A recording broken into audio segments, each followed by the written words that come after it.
आइए मेरे प्यारे साथियों, आस्था क्लासेस रायभा में आपका स्वागत है। देखिए मेरे प्यारे साथियों, कल जन्माष्टमी है। सभी भाई बहनों को और मेरे देशवासियों को जन्माष्टमी की हार्दिक शुभकामनाएं। देखिए मेरे प्यारे साथियों, मैं आपके लिए आज फिजिक्स से यानी कि भौतिक विज्ञान से कुछ राशियां लेकर आया हूं। इन राशियों के मुझे मात्रक बताने हैं मेरे प्रिय साथियों। ये मात्रक किसी ना किसी कंपटीशन में आ जाते हैं। हाई स्कूल 9th क्लास में, फर्स्ट ईयर में, सेकंड ईयर में, और भी कॉम्पिटिटिव एग्जाम हैं जिनमें ये सभी राशियों के मात्रक आपसे पूछे जाते हैं और हम लोग बता नहीं पाते हैं। तो मेरे प्यारे साथियों, देखिए किस प्रकार से ये मात्रक राशियां हैं और उनके ये मात्रक हैं। तो सबसे पहले है लंबाई, चौड़ाई, ऊंचाई और गहराई। उसके बाद है द्रव्यमान, उसके बाद है ताप, फिर समय है, ताप है, वैद्युत धारा है, ज्योति तीव्रता है, पदार्थ की मात्रा है, चाल और वेग है, त्वरण, बल, कार्य, ऊर्जा, ऊष्मा, शक्ति, संवेग, आवेग, क्षेत्रफल, आयतन, घनत्व, दाब, प्रतिबल, बल, आघूर्ण और कार्य, आवृत्ति, आवर्तकाल, तरंगदैर्घ्य और पृष्ठ तनाव। और भी बहुत सी आपकी राशियां हैं, भौतिक राशियां हैं जिनके मात्रक आगे हम कभी बताएंगे आपको। अब इनको देख लीजिए क्या है। तो मेरे प्यारे साथियों, मैंने इनको इसलिए सबको एक लिखा है कि इनका मात्रक एक ही होता है। और क्या होता है? तो इनका मात्रक मेरे प्यारे साथियों मीटर होता है। क्या होता है? इन सबका मात्रक मेरे प्यारे साथियों मीटर होता है। इसी प्रकार से द्रव्यमान का मात्रक मेरे प्यारे साथियों किलोग्राम होता है। क्या होता है? किलोग्राम होता है मेरे प्यारे साथियों। इसी प्रकार से अगर मैं समय का मात्रक देखूं तो मेरे प्यारे साथियों समय का मात्रक सेकंड होता है। क्या होता है? सेकंड। इस प्रकार से ताप का मात्रक भी केल्विन होता है मेरे प्यारे साथियों। इसी प्रकार से वैद्युत धारा का मात्रक मेरे प्यारे साथियों एम्पियर होता है।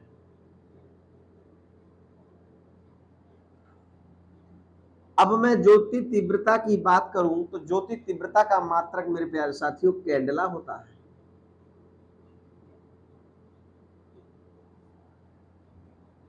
और पदार्थ की मात्रा का मात्रक मोल होता है मेरे प्यारे साथियों। इसी प्रकार से चाल और वेग का मात्रक एक ही होता है, इसीलिए मैंने दोनों को एक साथ लिख दिया है कि चाल आ जाए चाहे वेग आ जाए, दोनों का मात्रक मेरे प्यारे साथियों एक ही होगा। इसलिए इसका मात्रक मीटर प्रति सेकंड होता है। अब त्वरण, त्वरण का मात्रक क्या होगा? तो त्वरण का मात्रक मेरे प्यारे साथियों मीटर प्रति सेकंड स्क्वायर होता है। इसी प्रकार से बल का मात्रक न्यूटन होता है मेरे प्यारे साथियों।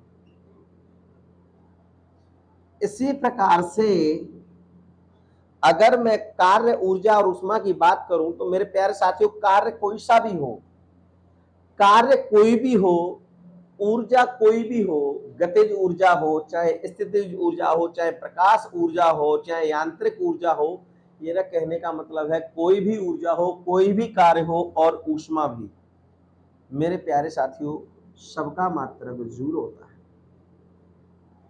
क्या होता है? जूल होता है मेरे प्यारे साथी। इसी प्रकार से शक्ति की बात की जाए तो शक्ति का मात्रक मेरे प्यारे साथियों जूल अपॉन सेकंड अथवा वाट होता है मेरे प्यारे साथी। क्या होता है शक्ति का मात्रक? जूल अपॉन सेकंड अथवा वाट होता है मेरे प्यारे साथी। अब संवेग की बात करें तो संवेग का मात्रक मेरे प्यारे साथियों किलोग्राम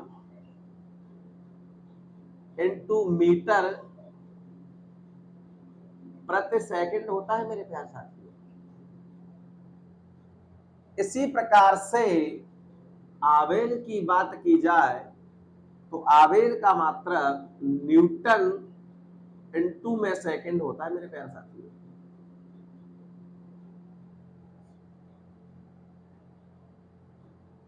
अब मैं क्षेत्रफल की बात करूं तो मेरे प्यारे साथियों क्षेत्रफल का मात्रक मीटर स्क्वायर होता है मेरे प्यारे साथियों। इसी क्रम में यदि मैं आयतन का मात्रक देखूं मेरे प्यारे साथियों तो आयतन का मात्रक मीटर क्यूब होता है मेरे प्यारे साथियों। अब बात आती है घनत्व की, तो घनत्व का मात्रक भी मेरे प्यारे साथियों किलोग्राम अपॉन मीटर क्यूब होता है मेरे प्यारे साथियों। अब यहाँ पे दाब और प्रतिबल दोनों के मात्रक सेम होते हैं, इसीलिए मैंने यहाँ पर लिख दिया है। तो मेरे प्यारे साथियों दाब का मात्रक जो होता है वह न्यूटन बटे मीटर स्क्वायर होता है मेरे प्यारे साथियों। इसी प्रकार से बल आघूर्ण और कार्य का मात्रक भी सेम होता है। तो मेरे प्यारे साथियों बल आघूर्ण या कार्य का मात्रक न्यूटन इनटू मीटर होता है। अब बात आती है मेरे प्यारे साथियों के कार्य मैंने 11 नंबर पे भी लिखा है, 19 नंबर पे भी लिखा है। तो मेरे प्यारे साथियों कार्य के दो मात्रक हो गए, कार्य को हम जूल भी कह सकते हैं और बल आघूर्ण के साथ भी लिख करके कार्य का मात्रक न्यूटन इनटू मीटर भी लिख सकते हैं। तो इसका मतलब ये हुआ कि बल आघूर्ण का और कार्य का मात्रक न्यूटन इनटू मीटर हो सकता है। और यहाँ पे हम लोग न्यूटन इनटू मीटर यूज नहीं कर सकते ऊर्जा और ऊष्मा के लिए। ठीक है मेरे प्यारे साथियों। अब आता है आवृत्ति। तो मेरे प्यारे साथियों आवृत्ति का मात्रक क्या होगा? तो आवृत्ति का मात्रक मेरे प्यारे साथियों सेकंड की पावर -1 होगी या मेरे प्यारे साथियों हर्ट्ज होगा। क्या होगा? हर्ट्ज। अब आवर्तकाल, तो आवर्तकाल समय को ही कहते हैं। जहां काल लग गया इसका मतलब समय की बात हो रही है। तो समय का मात्रक मेरे साथियों सेकंड होता है, इसीलिए यहाँ पे मैं सेकंड लिखूंगा। इसके बाद आता है तरंग दैर्घ्य। तरंग दैर्घ्य मेरे प्यारे साथियों लंबाई होती है किसी चीज की, लंबाई दूरी एक ही बात होती है। तो तरंग दैर्घ्य का मात्रक मेरे प्यारे साथियों मीटर होगा। अब आती है पृष्ठ तनाव। तो पृष्ठ तनाव का मात्रक मेरे प्यारे साथियों न्यूटन अपॉन मीटर होता है। क्या होता है? न्यूटन अपॉन मीटर होता है। और मेरे प्यारे साथियों एक और मैं लिख देता हूं 24 नंबर पर आवेश। मेरे प्यारे साथियों आवेश का मात्रक क्या होगा? तो आवेश का मात्रक मेरे प्यारे साथियों कूलाम होता है। क्या होता है? कूलाम। तो बताइए मेरे प्यारे साथियों कैसा लगा मेरे मात्रकों को समझाने का तरीका? कमेंट करिए और आप भी एक बार इनको रिवाइज कीजिए तो आपको भी याद हो जाएंगे। अच्छा एक बात और है, आप कहेंगे सर केल्विन भी है, तो मैं ये कहूंगा कि इसका मात्रक ताप का मात्रक केल्विन भी होता है, डिग्री सेल्सियस भी होता है मेरे प्यारे साथियों। क्या होता है? डिग्री सेल्सियस भी होता है। तो कंफ्यूज ना हो, अगर आपने डिग्री सेल्सियस याद किया है तो मेरे साथियों घबराना नहीं, सही है वो। ठीक है, आज के लिए देखिए इतना ही काफी है।